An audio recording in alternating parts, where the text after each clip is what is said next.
Բոլշևիկները ու իրենց թուրք եղբայրները Հայաստանի առաջին հանրապետությունը կործանելուց հետո Հայաստանը իրենց միջև բաժանեցին։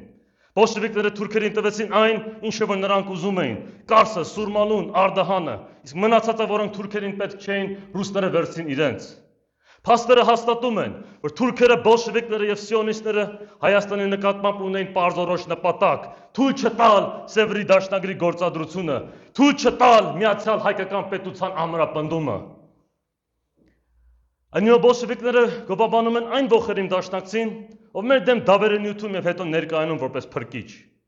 Նույն բանը արեցին 100 տարի հետո հենց մեր օրերին, երբ Արցախի դեմ թաքուն աջակցեցին թուրքերին եւ հետո պատերազմը դադարեցրին այս փրկության հասնելով։